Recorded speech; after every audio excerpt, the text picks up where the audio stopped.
सरकार लाई है विद्यार्थियों के लिए डिजिटल लाइब्रेरी। बच्चों के उज्जवल भविष्य के लिए बिहार सरकार है सदा अग्रसर और तैयार।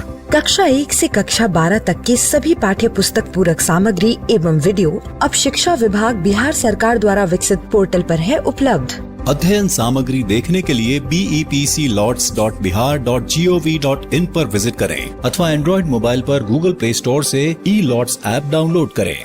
शिक्षकों, अभिभावकों एवं बच्चों से अनुरोध है कि इस लाइब्रेरी का अधिक से अधिक लाभ उठाएं और अपनी पढ़ाई जारी रखें।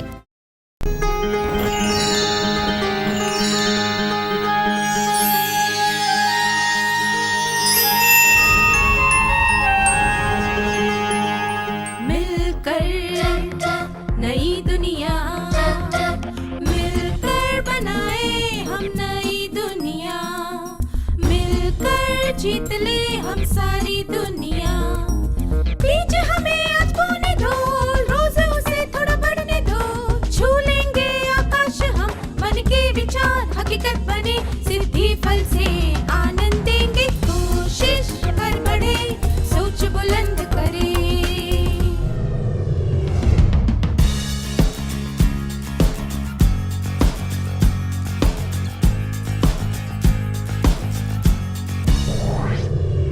नमस्ते छात्रों, आप सबको यहाँ देखकर खुशी हुई। क्या आज के सत्र की शुरुआत एक क्रियाकलाप से करें? स्क्रीन पर कुछ चित्र दिखाए जाएंगे, उन्हें ध्यान से देखिए।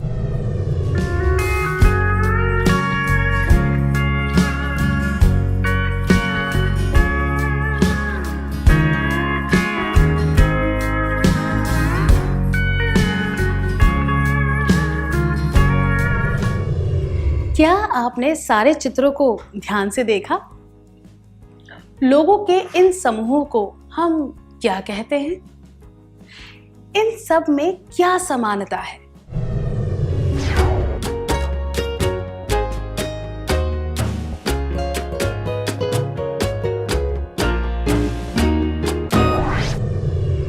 धन्यवाद। हम इन्हें टीम कहते हैं। इन सब समूहों के लोग एक ही उद्देश्य के लिए साथ मिलकर काम कर रहे हैं। इन सब चित्रों में यही समानता है। उदाहरण के लिए फुटबॉल की टीम के सारे खिलाड़ी खेल में जीतने के लिए काम कर रहे हैं। प्रश्नोत्तरी के टीम के सदस्य प्रश्नोत्तरी में जीतने के लिए काम कर रहे हैं। खिलाड़ियों की टीम एक संतुलित पिरामिड बनाने के लिए काम कर रही है ताकि वह दर्शकों का मनोरंजन कर सके। इस तरह ये सारे समूह एक टीम की तरह अपने अपने उद्देश्य पूरे करने के लिए काम कर रहे हैं। अब आपको स्क्रीन पर कुछ और चित्र दिखाए जाएंगे। आपको पहचानना है कि उनमें क्या समानता है।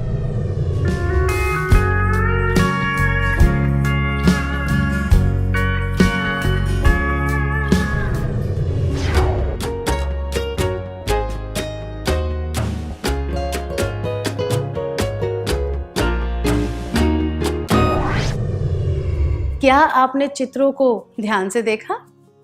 इन चित्रों में भी लोगों के समूह थे।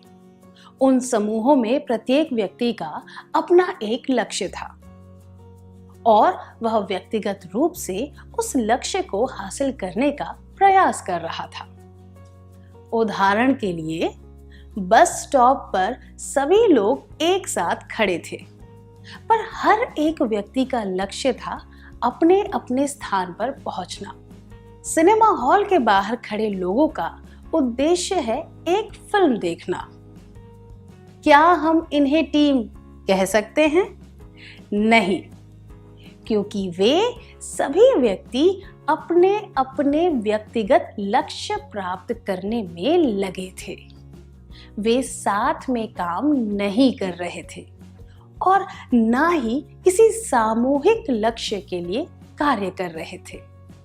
किसी भी समूह का परिवर्तन टीम में कैसे होता है? एक सामूहिक लक्ष्य के लिए काम करने से ही कोई समूह टीम बन जाता है। इस वीडियो को देखिए।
इस टीम के सदस्य साथ मिलकर परछाई से आकृतियां बनाते हैं।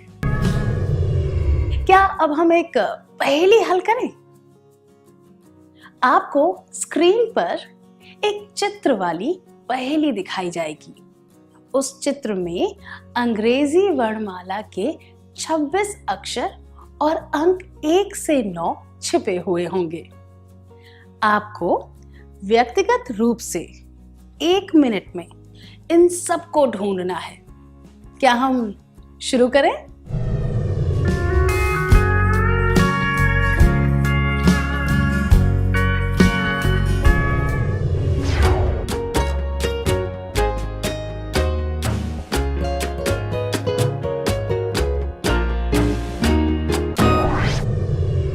बहुत अच्छा प्रयास था, धन्यवाद। आप व्यक्तिगत रूप से 1 मिनट में कितने अक्षर और अंक ढूंढ पाए? आप सारे अक्षर और अंक नहीं ढूंढ पाए। मुझे यकीन है कि एक टीम की तरह काम करके आप उतने ही समय में बहुत से अक्षर और अंक ढूंढ पाए। तो हमने इससे क्या सीखा? व्यक्तिगत प्रयास की जगह टीम में प्रयास करने से ज्यादा अच्छे परिणाम मिलते हैं। अब मैं आपको एक और कहानी सुनाऊंगी जो शायद आपको पहले से पता होगी, पर मैंने उसे थोड़ा सा बदल दिया है। वह कहानी इस तरह है। एक समय की बात है। 3 भाई थे जिन्हें एक राजकुमारी के लिए सबसे बढ़िया कालीन बनाने का काम दिया गया था। उन सब में एक विशेष योग्यता थी जिसकी वजह से वे बेहतरीन कालीन बना पाते थे। एक रंगाई करने में माहिर था, दूसरा अच्छे डिजाइन बनाने में माहिर था और तीसरा बहुत अच्छी बुनाई करता था। पर वे तीनों मन ही मन यह सोचते थे, अरे इनाम की रकम केवल मुझे मिलनी चाहिए। इसीलिए उन्होंने व्यक्तिगत रूप से कालीन बनाने की कोशिश की, पर वे सफल नहीं हुए। उनके पिता बहुत ज्ञानी थे। उन्होंने तीनों को बुलाया और एक एक लकड़ी लाने को कहा। वे लकड़ी लेकर आए। फिर उन्होंने अपने पुत्रों से एक लकड़ी तोड़ने को कहा। एक लकड़ी आसानी से टूट गई। फिर उन्होंने उन लकड़ियों का ढेर बनाकर उसे तोड़ने के लिए कहा। वे उस ढेर को आसानी से नहीं तोड़ पाए। इस बात को एक संकेत की तरह समझकर तीनों भाइयों ने साथ काम किया और एक बढ़िया कालीन बनाया। उन्हें राजकुमारी की प्रशंसा मिली और इनाम की रकम भी। यह कहानी हमें क्या बताती है? यह हमें टीम में काम करने के फायदों के बारे में बताती है। तीनों भाइयों में बहुत योग्यता थी। रंगाई करना, बुनना और डिजाइन बनाना, ये तीनों काम बहुत महत्वपूर्ण होते हैं। पर इनाम पाने का लक्ष्य तभी प्राप्त किया जा सका जब तीनों ने मिलकर एक टीम की तरह काम किया। प्रत्येक भाई की एक भूमिका थी। जब उसने अपनी भूमिका अच्छी तरह निभाई तो उनकी टीम को सफलता मिली। यह बात भी स्पष्ट थी कि वे एक दूसरे पर निर्भर थे। उचित रंगों के बिना डिजाइन अच्छी नहीं दिख सकती थी, और अगर डिजाइन की बुनाई अच्छी नहीं होती तो वह कालीन सुंदर नहीं दिखता और उन्हें इनाम भी नहीं मिलता। उस ज्ञानी पिता की तुलना टीम के नेता से की जा सकती है, जिसने उन्हें सही दिशा दी और उनका मार्गदर्शन किया। पिता ने उन्हें अच्छी तरह समझाया कि अगर वह संगठित होकर काम करेंगे तो वे इनाम जीतने का लक्ष्य प्राप्त कर सकते हैं।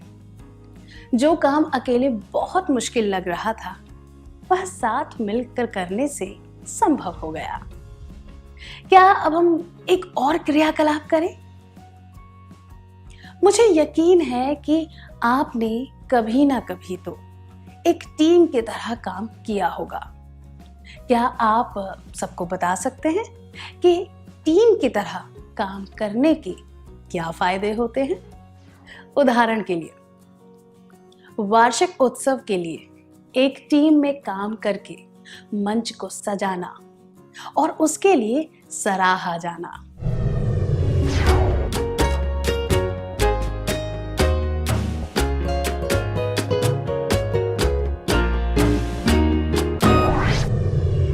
अपने अनुभव के बारे में बताने के लिए धन्यवाद। जब टीम के सदस्य साथ मिलकर व्यवस्थित तरीके से काम करते हैं तो लक्ष्य पूरा करने में आसानी होती है। अब तक हमने देखा कि टीम में काम करने का क्या अर्थ होता है। अब हम देखेंगे कि टीम के कार्य को असरदार बनाने के लिए कौन सी बातें आवश्यक होती हैं। इसके लिए हम एक क्रियाकलाप करेंगे। उन आवश्यक बातों को शब्दों के रूप में स्क्रीन पर दिखाया जाएगा, पर उन शब्दों के अक्षरों के क्रम उल्टे पुल्टे होंगे। आपको सही क्रम में अक्षरों को लगाकर वे शब्द पहचानने हैं।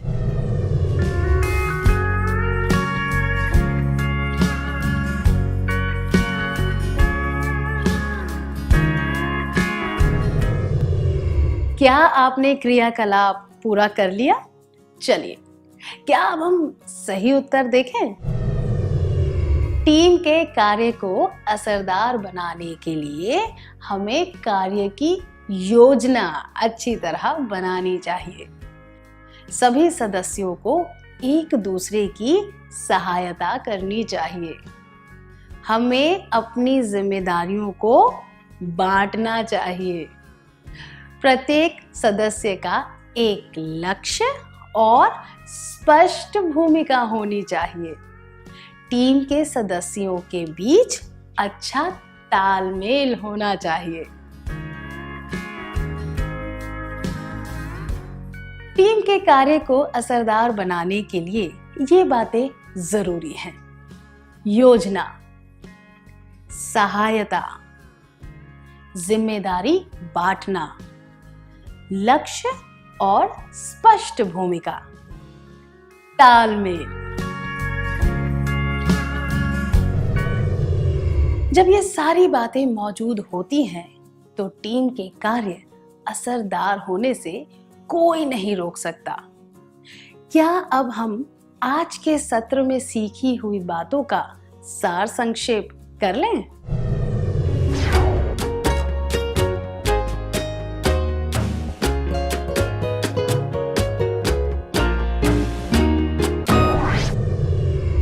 जब एक सामूहिक लक्ष्य होता है तो लोगों का एक समूह टीम बन जाता है। व्यक्तिगत प्रयास की जगह टीम में प्रयास करने से ज्यादा अच्छे परिणाम मिलते हैं। जब लोगों का एक समूह साथ मिलकर किसी सामूहिक लक्ष्य को प्राप्त करने के लिए व्यवस्थित प्रयास करता है तो उसे टीम कार्य कहते हैं। टीम के कार्य को असरदार बनाने के लिए ये बातें जरूरी हैं। 1. योजना, 2. सहायता, 3. जिम्मेदारी बांटना, 4. लक्ष्य और स्पष्ट भूमिका, 5. तालमेल। अच्छी तरह सार संक्षेप करने के लिए धन्यवाद।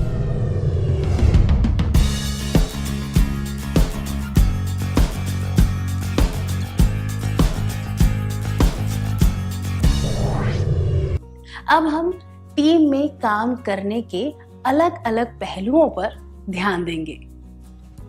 चलिए, अब हम 7 लोगों के समूह बनाते हैं। इसके लिए आपको अपने कद के बढ़ते हुए क्रम में एक पंक्ति बनाकर खड़े होना है। पहले 7 विद्यार्थी पहला समूह बनाएंगे, अगले 7 विद्यार्थी दूसरा समूह बनाएंगे और इस तरह से सारे समूह बनते जाएंगे। ठीक है, क्या अब हम समूह बनाएं?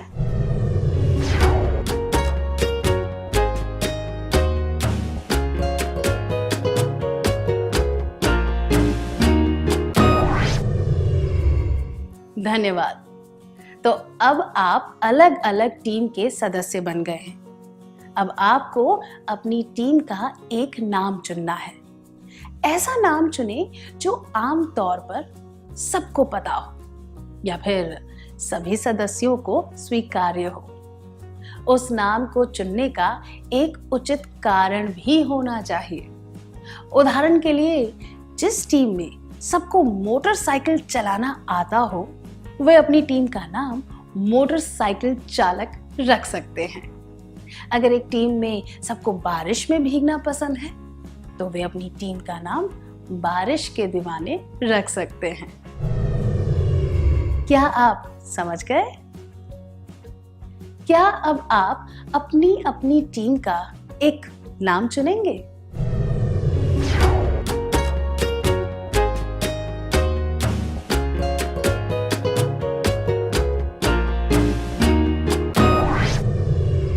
क्या आपने अपनी अपनी टीम का नाम चुन लिया? जब आप एक उचित नाम चुन रहे थे, तब आप विचारों का आदान प्रदान कर रहे थे। इस प्रक्रिया में आपने एक दूसरे के बारे में बहुत कुछ जाना। दूसरे शब्दों में कहें तो जब आपने टीम का नाम चुनने का प्रयास किया, तब आप अलग अलग व्यक्तियों से एक टीम बन गए। टीम के सदस्यों के तौर पर आपको एक दूसरे के बारे में कई बातें पता चली। टीम कार्य करने में ये बातें शामिल हैं। टीम बनाना। प्रीति, कुसुम और विकास ने स्कूल स्तरीय सामूहिक नृत्य प्रतियोगिता में भाग लिया। वे अलग अलग कक्षाओं के अलग अलग विभागों से हैं। अगर उन्हें प्रतियोगिता में अच्छा प्रदर्शन करना है, तो उन्हें सबसे पहले क्या करना चाहिए? एक दूसरे के साथ जान पहचान करनी चाहिए और साथ में अभ्यास करना चाहिए। 2, एक दूसरे के साथ जान पहचान करनी चाहिए और व्यक्तिगत रूप से अभ्यास करना चाहिए। 3, एक दूसरे के साथ जान पहचान किए बिना व्यक्तिगत रूप से अभ्यास करना चाहिए।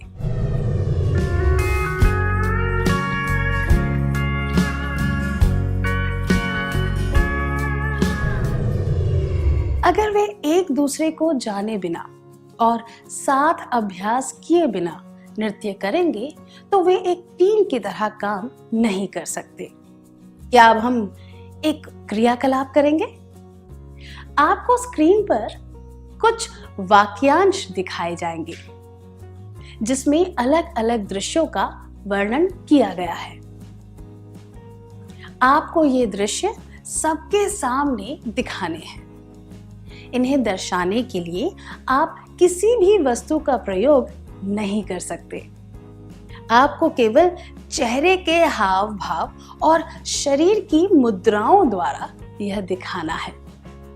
टीम से एक व्यक्ति आगे आकर यह समझाएगा कि आपकी टीम ने वह विषय क्यों चुना। क्या आप तैयार हैं? पिंजरे से एक तोता उड़ रहा है। नदी झील में नौका विहार। एक विद्यार्थी हैंडपंप से पानी निकाल रहा है। दुकान में काम करने वाला एक सहायक। पेड़ की डाल से एक मां झूला लटका रही है। एक बूढ़ा आदमी बैलगाड़ी चला रहा है। एक किसान खेत में काम कर रहा है। एक लड़की पेड़ से आम तोड़ रही है।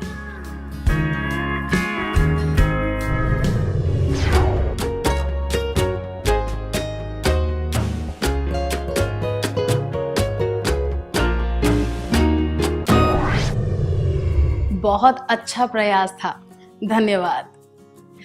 आपने दृश्य कैसे चुना? क्या आपने फटाफट कोई भी दृश्य चुन लिया था, फिर उसके बारे में चर्चा की? यह एक सामूहिक निर्णय था, है ना? जब आप सब मिलकर निर्णय ले रहे थे तब क्या हुआ? प्रत्येक सदस्य ने अपना विचार बताया। कुछ लोगों को वह दृश्य पसंद आया और कुछ को पसंद नहीं आया। आपस में थोड़ी बहस हुई। सब एक दूसरे की राय से असहमत हुए। फिर जब आपने एक दूसरे की राय को सुनकर समझा, तब आपने एक उचित विचार को स्वीकार किया। अंत में आपने यह निर्णय लिया कि बिना किसी वस्तु का प्रयोग किए कौन सा दृश्य दिखाने में आसानी होगी। दूसरे शब्दों में कहें तो विचारों की असहमति थी, पर आपने तर्क और अच्छे निर्णय के आधार पर उस असहमति को दूर किया। अंत में आपने एक दृश्य चुन लिया। टीम कार्य की प्रक्रिया का यह दूसरा चरण है। टीम कार्य करने में ये बातें शामिल हैं: टीम बनाना, असहमति को दूर करना। अब इस परिस्थिति पर ध्यान दीजिए। आप अपने दोस्तों के साथ एक संगीत प्रतियोगिता में भाग ले रहे हैं। एक व्यक्ति को वह गीत पसंद नहीं है जो दूसरे व्यक्ति ने चुना है, और इस वजह से दोनों के बीच बहस हो गई है। अब आप क्या करेंगे? 1, आप कहेंगे अगर हमें इस तरह झगड़ते रहना है तो बेहतर होगा कि हम प्रतियोगिता में भाग ना लें। 2, आप कहेंगे तुम दोनों झगड़ना कब बंद करोगे? 3, मैं दोनों के विचार जानने के बाद ऐसे गीत का सुझाव दूंगा या दूंगी जो सबको स्वीकार्य हो। इस परिस्थिति को संभालने के लिए ये दोनों जवाब, अगर हमें इस तरह झगड़ते रहना है तो बेहतर होगा कि हम प्रतियोगिता में भाग ना लें, या तुम दोनों झगड़ना कब बंद करोगे, अनुचित है। किसी भी टीम के सदस्यों के बीच मतभेद तो होता ही है, पर ऐसी बातें करने से समस्या को हल नहीं किया जा सकता। पर दोनों तरफ की राय को सुनकर एक स्वीकार्य गीत का सुझाव देना उचित है। यह दर्शाता है कि आप परिस्थिति को समझ गए हैं और समस्या का हल ढूंढने का प्रयास कर रहे हैं।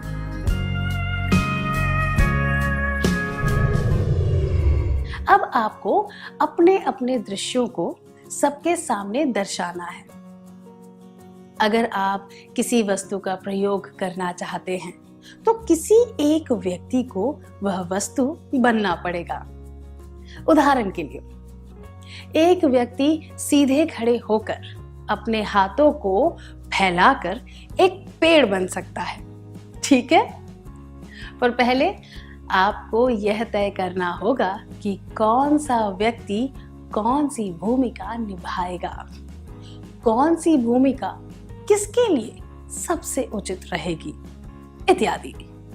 फिर कक्षा के सामने दिखाने से पहले आपको उसका अभ्यास करना होगा। क्या हम शुरू करें?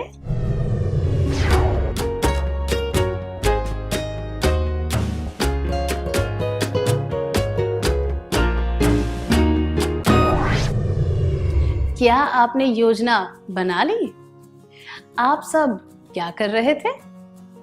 सभी लोगों ने चर्चा में भाग लिया और काम को आपस में बांटा। उदाहरण के लिए, तोते वाले दृश्य में आपने यह तय किया होगा कि तोता कौन बनेगा पिंजरा कौन बनेगा इत्यादि।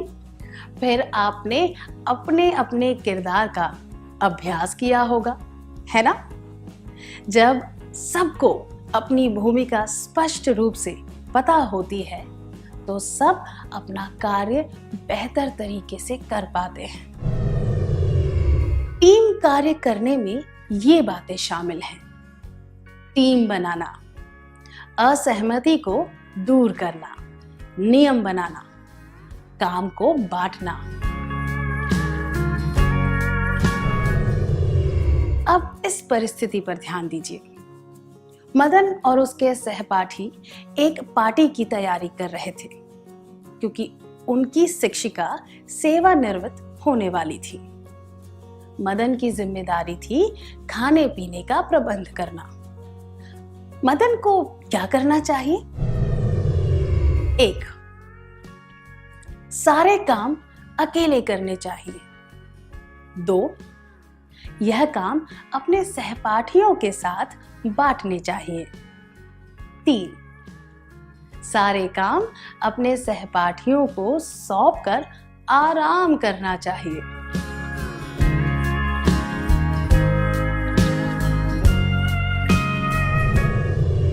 टीम में अच्छी तरह काम करने का यह अर्थ नहीं है कि आप सारे काम खुद करें या फिर सारे काम दूसरों को सौंप दें। टीम में अच्छी तरह काम करने के लिए जिम्मेदारियों को बांटकर उनके अनुसार काम करना चाहिए। मुझे यकीन है सभी टीमों ने योजना बनाकर अपने अपने दृश्य का अभ्यास कर लिया। क्या अब आप एक एक करके अपने दृश्य सबको दिखा सकते हैं? कौन सी टीम सबसे पहले आएगी?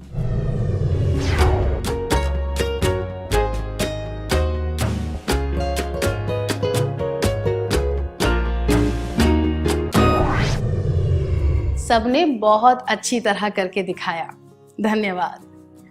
अच्छे टीम कार्य के लिए यही सब चाहिए: टीम बनाना, असहमति को दूर करना, जिम्मेदारियों को बांटना और अंत में काम को पूरा करना, और उसे सफलता मिलती है। इस तरह किसी भी टीम में अलग अलग खूबियों और गुणों वाले लोग होते हैं।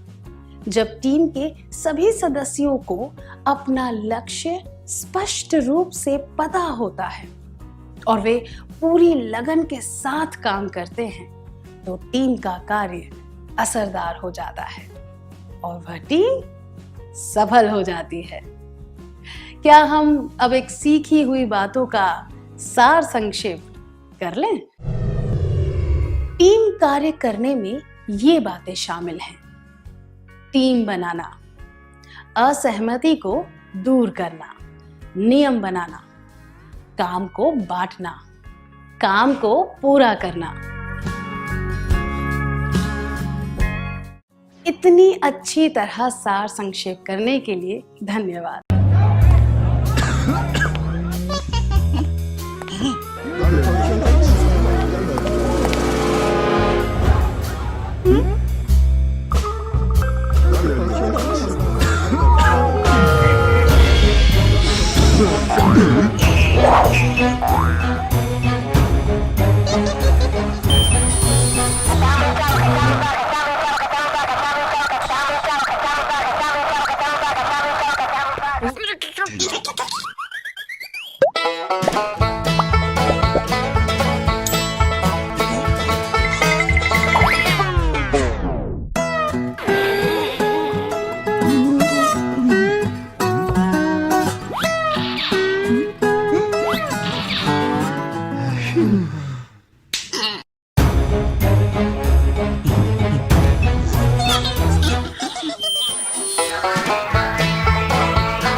नमस्ते छात्रों, आप सबको देखकर खुशी हुई। इससे पहले के सत्र में हमने सामूहिक खेल और सामूहिक चर्चा के बीच में अंतर और उनकी समानताओं के बारे में जाना था। हमने यह भी सीखा था कि सामूहिक चर्चा में कैसे भाग लेना चाहिए और चर्चा को असरदार बनाने के लिए क्या करना चाहिए। इस सत्र में हम सीखेंगे कि चर्चा में भाग लेने वाले सदस्यों का मार्गदर्शन कैसे किया जा सकता है। क्या आपने कभी किसी खेल कूद के प्रशिक्षक को ध्यान से देखा है? वह खिलाड़ियों को किस तरह प्रशिक्षण देता है? प्रशिक्षक भी खिलाड़ियों के साथ साथ खेलता रहता है। इसी तरह हम भी सामूहिक चर्चा में भाग लेते हुए चर्चा को एक दिशा दे सकते हैं। मुझे यकीन है कि आप सबने इंद्रधनुष तो जरूर देखा होगा। कृपया 5-5 लोगों के समूह बनाकर बैठ जाएं। समूहों में आपको इंद्रधनुष के अलग अलग पहलुओं के बारे में चर्चा करनी है। वैज्ञानिक, साहित्यिक, भावनात्मक और सौंदर्य से संबंधित। आप इन सब बातों के बारे में चर्चा कर सकते हैं। इंद्रधनुष कैसे बनता है? इसके रंग कितने मनमोहक होते हैं? इंद्रधनुष पर लिखी गई कोई कविता, इंद्रधनुष को देखकर मन में आने वाले विचार इत्यादि।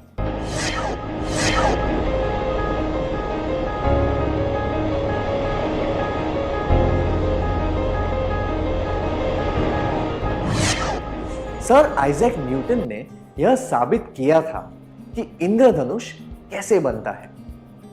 जब सूर्य की रोशनी वायुमंडल में पाई जाने वाली पानी की बूंदों से होकर गुजरती है तो उसके रंग बिखरकर इंद्रधनुष के रूप में नजर आते हैं। जब हम आंखों से सफेद रोशनी को देखते हैं तो उसमें कोई भी रंग नजर नहीं आता, पर जब रोशनी पानी को बूंदों या प्रिज्म से होकर गुजरती है तो उसके रंग बिखरकर 7 रंग के पट्टों की तरह दिखते हैं। उसी तरह हम सब में बहुत से गुण होते हैं।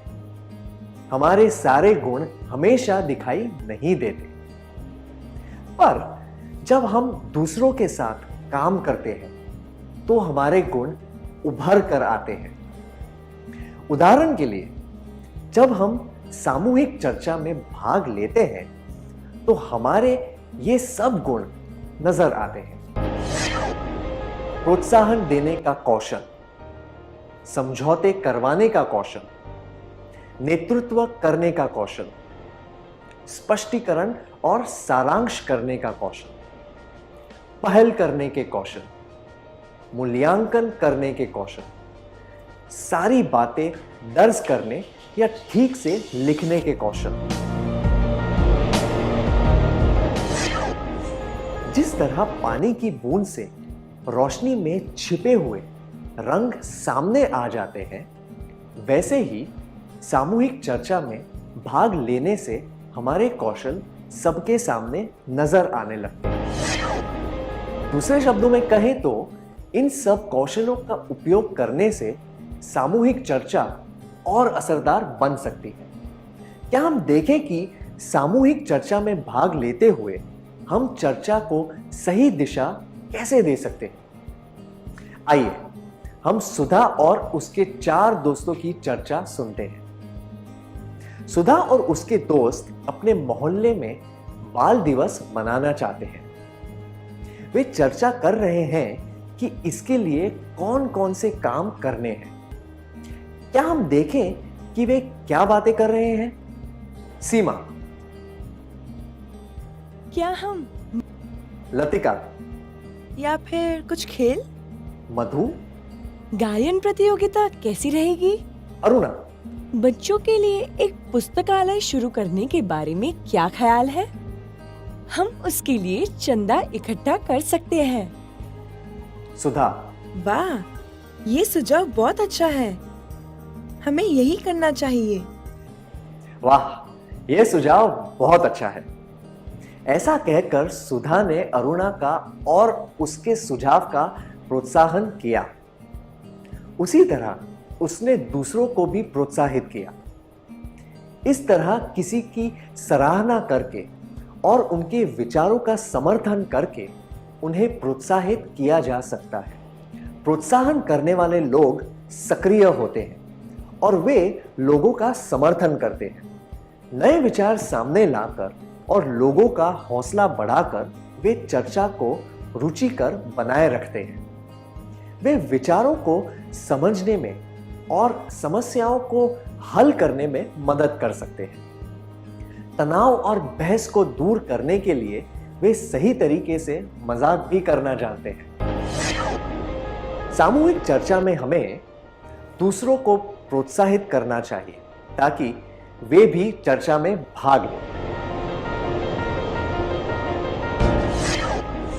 अब एक कार्यकलाप करेंगे।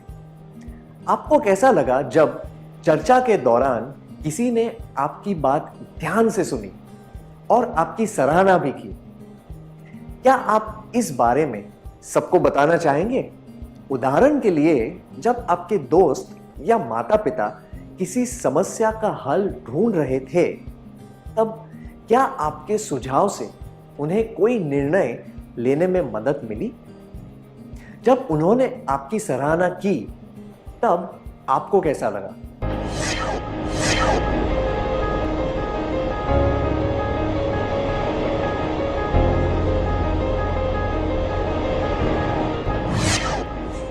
धन्यवाद। आइए देखते हैं कि सुधा और उसके दोस्तों की चर्चा में क्या हो रहा है। अरुणा, हमें बाल पुस्तकालय के लिए चंदा इकट्ठा करना चाहिए। सुधा, ये तो बहुत अच्छा सुझाव है। हमें ऐसा जरूर करना चाहिए।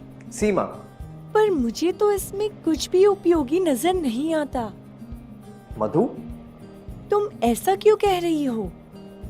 सीमा, जब पास में ही एक सार्वजनिक पुस्तकालय है, तो हमें और एक पुस्तकालय की क्या जरूरत है? अरुणा, क्या ऐसा कोई नियम है कि सार्वजनिक पुस्तकालय के पास बाल पुस्तकालय नहीं होना चाहिए? सीमा, ऐसा कोई भी नियम नहीं है, पर जब हम सार्वजनिक पुस्तकालय को अच्छी तरह काम में ले सकते हैं, तो दूसरा पुस्तकालय खोलने की क्या जरूरत है? मधु, हमें लतिका की भी बात सुननी चाहिए। उसे अब तक कुछ भी कहने का मौका नहीं मिला है। क्या आप में से कोई 5 लोग इस दृश्य का अभिनय करके दिखा सकते हैं? सीमा बाल पुस्तकालय खोलने के विचार की आलोचना करती है। लतिका, अरुणा जोर से और दृढ़ता से कहती है कि बाल पुस्तकालय होना ही चाहिए। सुधा बाल पुस्तकालय खोलने का समर्थन करती है। मधु लतिका को बात करने के लिए प्रोत्साहित करती है। हमने देखा कि जरूरत पड़ने पर मधु हमेशा बीच में आकर स्थिति को संभाल लेती। सीमा ने जब आलोचना की, तब मधु ने कहा, तुम ऐसा क्यों कर रही हो? और उसने लतिका को भी बात करने का मौका दिया। मधु बात को बिगाड़ने नहीं देती। इस तरह वह एक समझौता करने वाले की भूमिका निभा रही थी। समझौता करने वाले लोग सामाजिक स्वभाव के होते हैं। वे ऐसे लोगों को सबके सामने लाते हैं जो अपने शर्मीलेपन की वजह से ज्यादा बात नहीं कर पाते। वे लोगों को अपनी बात कहने का अवसर देते हैं। समझौता करवाने वाले लोग दूसरे के साथ मिलकर अच्छी तरह काम कर पाते हैं और समूह को एकजुट रख के मदद करते हैं। वे सहनशील होते हैं और दूसरों के साथ अच्छे रिश्ते बनाकर रखते हैं। वे सब्र से काम लेते हैं और व्यवहार कुशल होते हैं। उन्हें दूसरों की भावनाओं और जरूरतों की समझ होती है। वे किसी भी झगड़े को आसानी से सुलझा पाते हैं। वे अड़ियल लोगों से भी काम निकलवा लेते हैं, क्योंकि वे गुस्से से नहीं बल्कि दृढ़ता से बात करते हैं। अगर मधु बीच में नहीं आती तो अरुणा और सीमा की बातचीत झगड़े में बदल सकती थी। इसीलिए सामूहिक चर्चा के दौरान बहस और झगड़ा नहीं करना चाहिए। एक दूसरे की बात को समझकर एक मत होने की कोशिश करनी चाहिए। सामूहिक चर्चा में हमें दूसरों को प्रोत्साहित करना चाहिए ताकि वे भी चर्चा में भाग लें। एक दूसरे के साथ बहस करने के बजाय एक मत होकर कोशिश करनी चाहिए।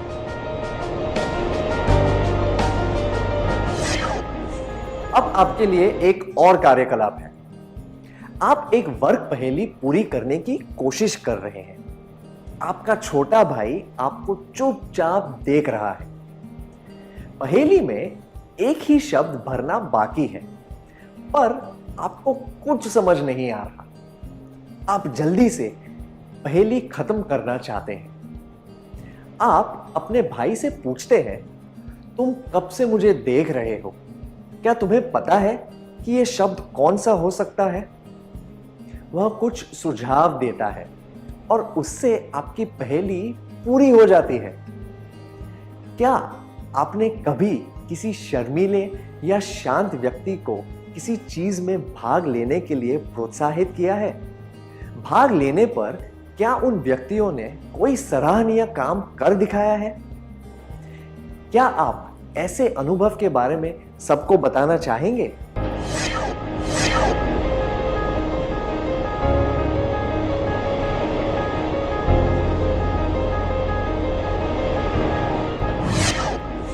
धन्यवाद। अब हम अगले कार्यकलाप के बारे में बात करते हैं। एक कार का पहिया मिट्टी में फंस गया है। कपिल ने देखा कि ड्राइवर को कार आगे ले जाने में मुश्किल हो रही थी। उसने पास खड़े लोगों को ड्राइवर की मदद करने के लिए बुलाया। सब मिलकर कार को पीछे से धक्का मारने लगे। कपिल वहीं खड़ा होकर इस तरह निर्देश देने लगा, हाँ, अब जोर से धक्का लगाओ। अरे जोर से, जरा रोको। वह ड्राइवर से भी कह रहा था, गियर बदलो, हाँ, अब गाड़ी को आगे बढ़ाने की कोशिश करो, इत्यादि। क्या आप चारों इस दृश्य का अभिनय करके दिखा सकते हैं?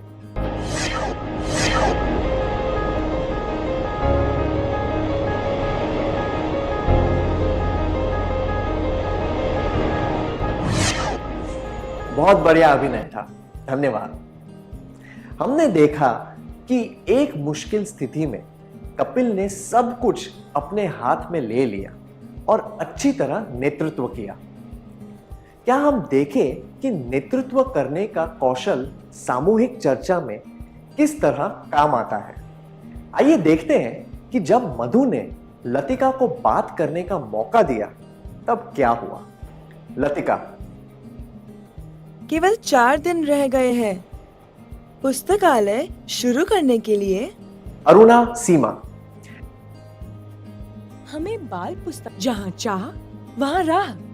हम चाहे तो कुछ भी कर सकते हैं। मधु, क्या हम थोड़ा सब्र से काम ले सकते हैं? हम लतिका को बोलने का मौका देंगे, तभी तो उसकी बात सुन पाएंगे।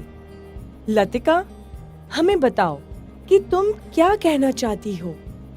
लतिका, बाल पुस्तकालय की आवश्यकता है, पर केवल 3 दिनों में हम पुस्तकालय नहीं खोल सकते। हमें जगह चाहिए, किताबें चाहिए। सारे किताबों को विषय के अनुसार जमाना भी तो होगा। इतना काम हम 3 दिनों में नहीं कर पाएंगे। क्या 5 लोग यहां आकर इस दृश्य का अभिनय करके दिखा सकते हैं? लतिका बता रही है कि 3 दिनों में पुस्तकालय शुरू करना मुश्किल है। सीमा लतिका की बात काट रही है। अरुणा लतिका की बात काट रही है। सुधा। मधु अरुणा और सीमा को चुप करवाती है, लतिका को बात करने के लिए प्रोत्साहित करती है।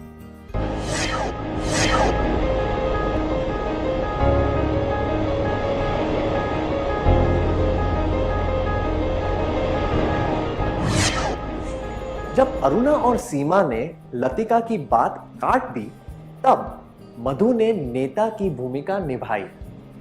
उसने सकारात्मक रूप से सामूहिक चर्चा को नियंत्रित किया। उसने न केवल चर्चा को बल्कि चर्चा में भाग लेने वाले लोगों को भी नियंत्रण में रखा।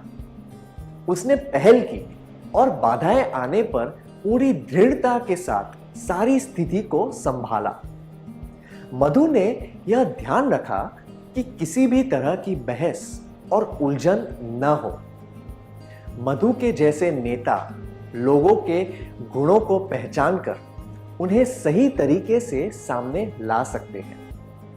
वे गुस्से या बल का प्रयोग किए बिना अपना काम कर लेते हैं। जब स्थिति ठीक न हो तो वे थोड़ा व्याकुल हो सकते हैं, पर वे सब कुछ सही परिणाम तक पहुंचाने में सक्षम होते हैं। इसीलिए उचित तरीके से सामूहिक चर्चा का नेतृत्व करना जरूरी होता है, ताकि चर्चा का लक्ष्य पूरा हो सके।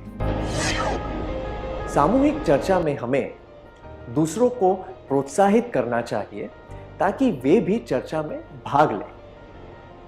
एक दूसरे के साथ बहस करने के बजाय एक मत होकर कोशिश करनी चाहिए। जरूरत पड़ने पर नेतृत्व करना चाहिए।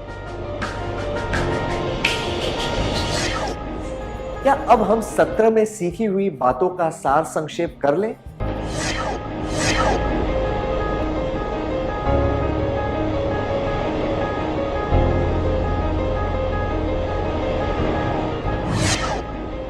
सामूहिक चर्चा में हमें दूसरों को प्रोत्साहित करना चाहिए ताकि वे भी चर्चा में भाग लें। एक दूसरे के साथ बहस करने के बजाय एक मत होकर कोशिश करनी चाहिए। जरूरत पड़ने पर नेतृत्व करना चाहिए।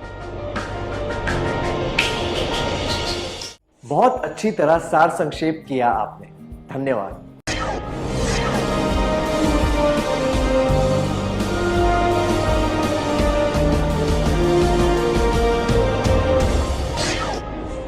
आइए हम फिर से उस चर्चा पर ध्यान देते हैं। जब लतिका की बात खत्म हुई तब मधु ने कहा, इसका सार यह है कि हमें पुस्तकालय तो चाहिए, पर इतने कम समय में यह संभव नहीं है। ठीक कहा मैंने?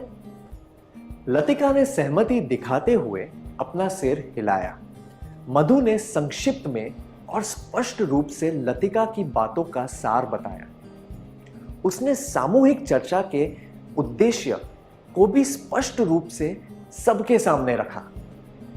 उसने यह समझाया कि चर्चा करने का मकसद क्या है।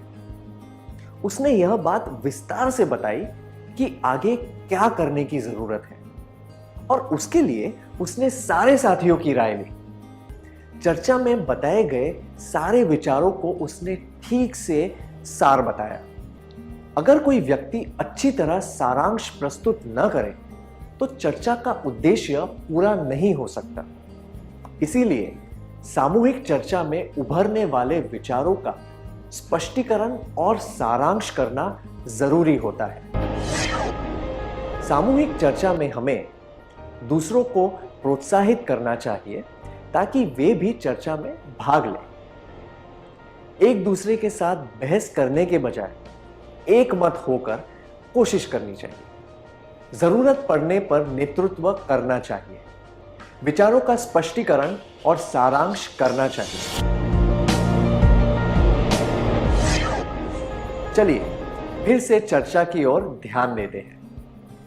जब लतिका ने अपनी बात खत्म की तब अरुणा ने कहा, मैं लतिका की बात से सहमत हूं। हम बाल दिवस के बाद पुस्तकालय शुरू करने के बारे में सोच सकते हैं। बाल दिवस मनाने के लिए 3 दिनों में क्या किया जा सकता है? सब लोग सोचने लगे। बहुत से विचार सामने आए। कई लोग सुझावों के बारे में सोच रहे थे। सुधा ने कहा, कैसे रहेगा अगर हम पुराने कपड़े और खिलौने जमा करके किसी अनाथालय को दे जाएं? मैं 10 घरों से चीजें इकट्ठा करके ले जाऊंगी। सुधा की बात सुनने के बाद दूसरे लोग भी अपना सुझाव बताने लगे। जब दूसरे लोग सुझावों के बारे में सोच रहे थे, तब सुधा ने एक नया विचार बताया। उस विचार से नई सोच पैदा हुई।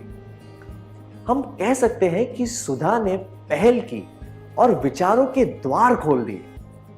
सुधा जैसे लोगों के पास नए नए विचार होते हैं और वे बहुत रचनात्मक होते हैं। वे अलग तरह से सोचते हैं। वे अक्सर बड़े मुद्दे और बड़ी बातों पर ध्यान देते हैं और छोटी छोटी बातों में रुचि नहीं रखते। अगर किसी बात की शुरुआत उन्हें रुचिकर और अहम न लगे तो वे ऊब जाते हैं। सामूहिक चर्चा में हमें दूसरों को प्रोत्साहित करना चाहिए ताकि वे भी चर्चा में भाग लें। एक दूसरे के साथ बहस करने के बजाय एक मत होकर कोशिश करनी चाहिए। जरूरत पड़ने पर नेतृत्व करना चाहिए। विचारों का स्पष्टीकरण और सारांश करना चाहिए। सरकार लाई है विद्यार्थियों के लिए डिजिटल लाइब्रेरी। बच्चों के उज्जवल भविष्य के लिए बिहार सरकार है सदा अग्रसर और तैयार। कक्षा 1 से कक्षा 12 तक की सभी पाठ्य पुस्तक पूरक सामग्री एवं वीडियो अब शिक्षा विभाग बिहार सरकार द्वारा विकसित पोर्टल पर है उपलब्ध। अध्ययन सामग्री देखने के लिए BEPCLOTS.bihar.gov.in पर विजिट करें अथवा एंड्रॉइड मोबाइल पर गूगल प्ले स्टोर से ई-लॉट्स ऐप डाउनलोड करें। शिक्षकों, अभिभावकों एवं बच्चों से अनुरोध है कि इस ई लाइब्रेरी का अधिक से अधिक लाभ उठाएं और अपनी पढ़ाई जारी रखें।